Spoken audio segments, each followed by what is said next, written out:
Halo teman-teman, selamat datang di Adiksi Podcast, konten audio dengan format monolog. Mari kita mulai. Oke, hari ini gue mau ngomongin soal uang itu tidak menarik buat gue. Oke, mungkin lo anggap gue bullshit atau apalah, terserah.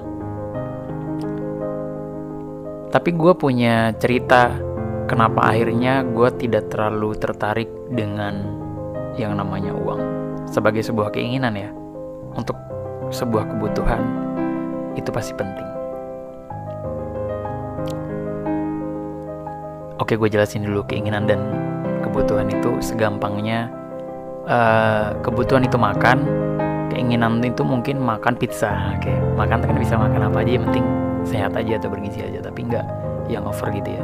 Lo harus bisa bedain dulu mana kebutuhan, mana yang keinginan. So gue cuma nganggep uang itu menarik sebagai sebuah kebutuhan, itu aja. Jadi bukan berarti gue juga ingin miskin, enggak, cukup. Oke. Gue punya cerita yang melatar belakangnya kenapa gue tidak terlalu tertarik dengan uang. Ceritanya dulu waktu gue kelas 1 SMP. Oke, gue ceritain background dulu. Mungkin di masa waktu gue kecil, orang tua gue sempat dalam posisi yang cukup berada, ya sebut aja kaya. Sampai akhirnya mungkin di kelas 5 SD kali ya, atau ya mulai 5, 6 SD sampai SMP gue udah mulai, orang tua gue udah mulai bangkrut dan perlahan-perlahan uang kami mulai habis. Kalau nggak salah waktu itu di tahun 98 ketika Soeharto jatuh. Mungkin pekerjaan orang tua gue ada hubungannya sama kebijakan-kebijakan pada zaman Soeharto, dan ketika akhirnya Soeharto turun, ya keluarga gue mungkin jatuh juga. Jadi tagline enak tuh zamanku, itu berlaku buat orang tua gue. Oke. Akhirnya di kelas 1 SMP gue masuk ke sebuah sekolah ya cukup bagus lah di daerah gue, dan gue masuk ke lokal yang unggul di lokal A berdasarkan tes. Ya karena gue berasal dari keluarga yang awalnya ada, gue rasa otak gue juga punya. Akhirnya gue berkumpul dengan orang-orang yang cukup pinter, setidaknya atas penyeleksian itu, dan orang-orang yang sebagian kaya, ya ada yang sederhana. Gue rasa mungkin ada yang miskin, gue gak ngerti. Gue berteman cukup dekat dengan seorang teman yang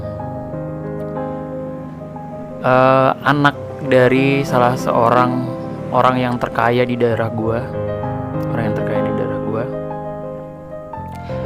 Kita cukup dekat. Gue sering dijemput sekolah, dia sering nganter gue balik, kecuali dia kalau nganter teman perempuannya atau gue tuh nggak tahu gebetan atau ceweknya. Dengan motor matic Cinanya yang di daerah gue itu dulu jarang banget ada yang punya, dia udah punya duluan. Ya dia anak orang kaya, gue cuma pernah kaya doang. Tapi kita bisa nyambung mungkin karena ya gue pernah kaya, jadi gue bisa menimpali apapun obrolan yang dia keluarin gitu. Nah, suatu ketika jam pelajaran kami kosong karena gurunya tidak masuk, sehingga kami bercakap-cakap ngobrol di belakang kelas, ketawa-ketawa, sementara kelas yang lain tetap belajar. Sampai akhirnya ada guru, gue nggak tahu guru BK atau guru apa, yang cukup galak lewat di situ, dan kami semua disuruh masuk sambil ditendangin bokongnya gitu. Teman gue ditendang, bokongnya masuk, ditendang, bokongnya gue ditendang, bokongnya masuk, yang lain semuanya, sampai akhirnya teman gue yang kaya itu, sampai di dia mau ditendang nggak jadi.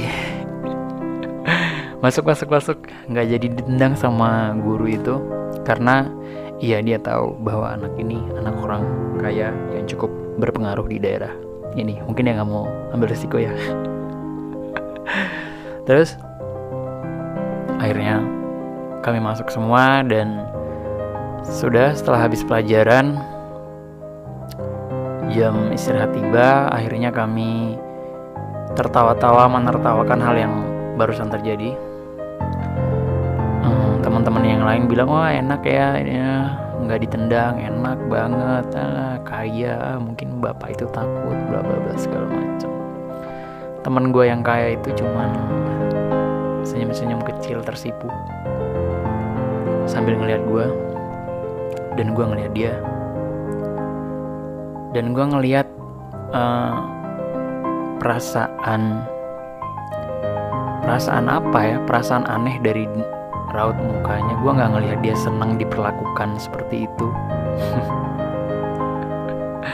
Karena dia sadar dia tidak diperlakukan seperti itu karena dia kaya, karena dia anak siapa.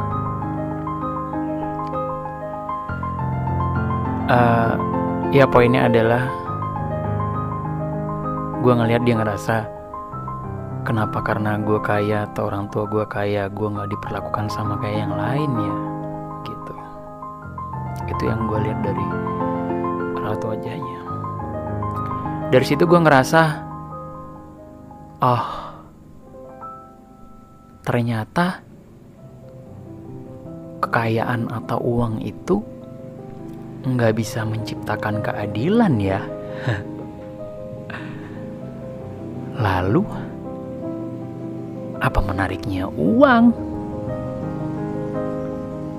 Gue langsung berpikir itu waktu gue kelas 1 SMP. Aneh banget. Padahal gue punya pilihan pikiran kedua, yaitu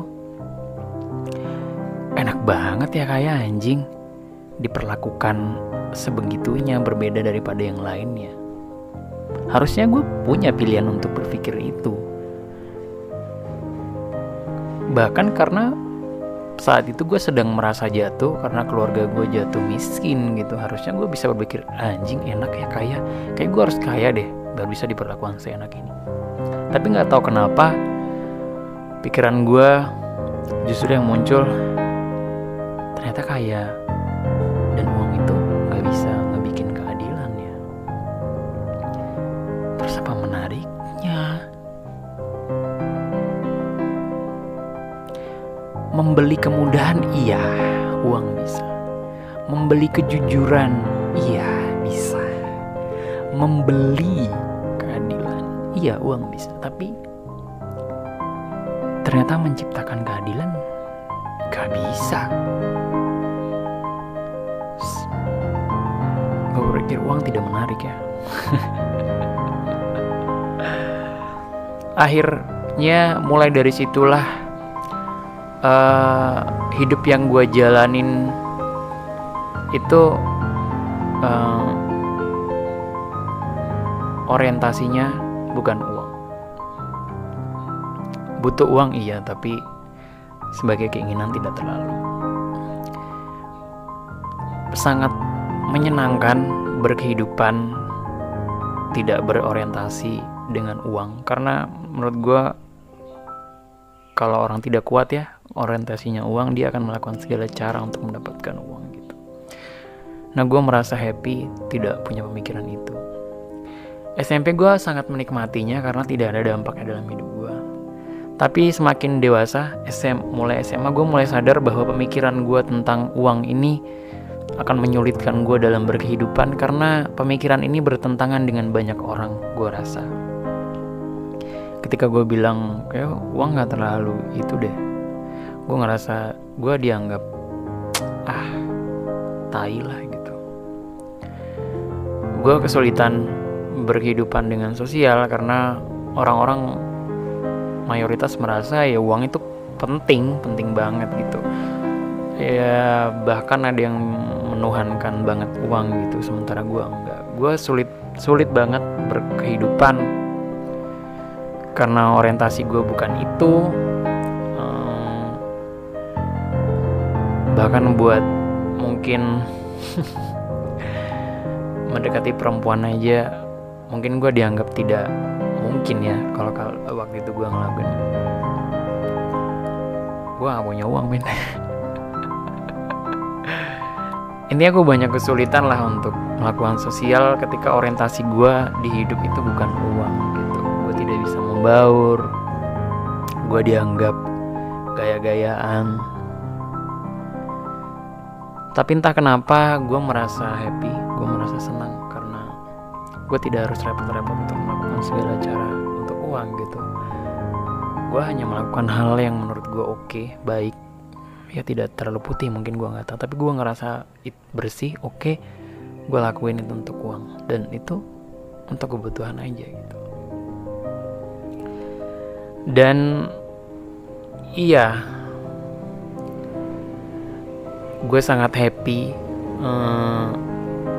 walaupun menentukan pilihan pasangan pun cukup sulit karena orientasi ini cukup terlihat aneh untuk orang lain gitu. Tapi gue akhirnya bisa menemukan dan setidaknya sampai saat ini gue ngerasa happy banget kalau gue harus verbalkan gitu ketika gue berkehidupan tidak berorientasi pada uang gitu. Gue tidak pernah merasa kurang, gue selalu ngerasa cukup, bahkan terkadang lebih.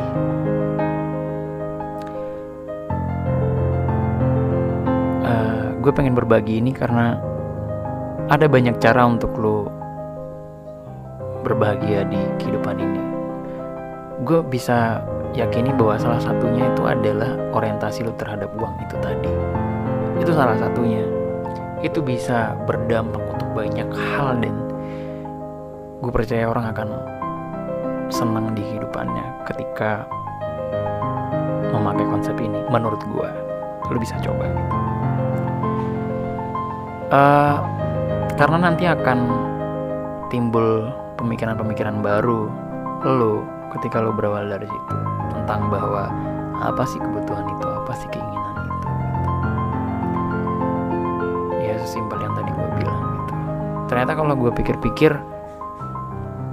kalau ngomonginnya kebutuhan, gue rasa gak ada yang gak terpenuhi sih. Yang tidak terpenuhi adalah keinginan gitu. Gue ngerasa gitu. Orang-orang juga sebenarnya kalau yang dia pikirin adalah kebutuhan, gue rasa mereka terpenuhi gitu.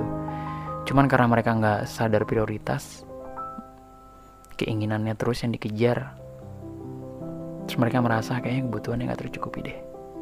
Enggak, sebenarnya orang-orang sedang salah konsep mana yang kebutuhan dan mana yang keinginan. Oke, kayaknya itu dulu. Gue nggak tahu masih ada lagi atau enggak. Gue nggak tahu lu setuju ini atau enggak, atau gimana orientasi lu terhadap hidup lu dan uang. Kalau lu nggak setuju, kenapa? Silahkan komentar, atau lu bisa kirim email ke ceritacicil@gmail.com. Kalau lu setuju dengan pemikiran gue ini, ya lu bisa sharing juga kenapa lu setuju. Atau lu mulai ragu sekarang dengan pemikiran lu karena mendengarkan podcast gue ini, silahkan sharing ke gue. Ya semoga kalian bahagia dengan hidup kalian. Thank you.